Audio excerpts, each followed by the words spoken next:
dois te demander, comme cela a été évoqué, tu ne regardes pas de pornographie, c'est ça? Je crois pas t'avoir entendu en parler avant. Quelle est la philosophie derrière le fait de ne pas regarder de porno? Tu sais, il y a beaucoup de gens qui parlent du porno en général et de son effet très négatif sur les jeunes hommes, sur leur vision du monde, sur le développement de leur sexualité et sur la façon dont ils construisent des relations et tout ce genre de choses. Alors, quelle est ta philosophie à toi de ne pas consommer de porno?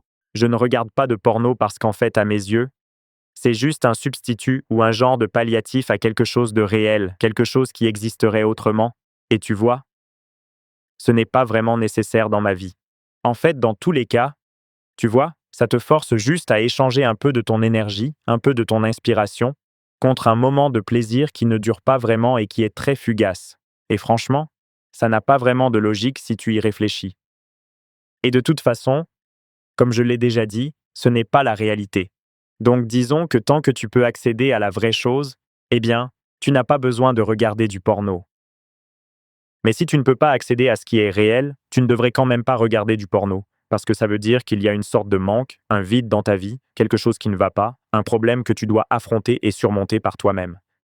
Ouais, il faut analyser la cause sous-jacente. Et encore une fois, ça revient au thème de l'investissement dans l'épanouissement à long terme plutôt que dans le plaisir à court terme. Il y a comme un fil conducteur dans la façon dont tu abordes la vie. Disons que j'essaye d'être stratégique.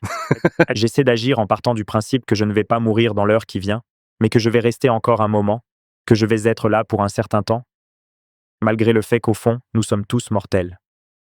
Je veux dire, pourquoi est-ce que j'échangerais le moyen et le long terme contre le court terme? Ça n'a aucun sens.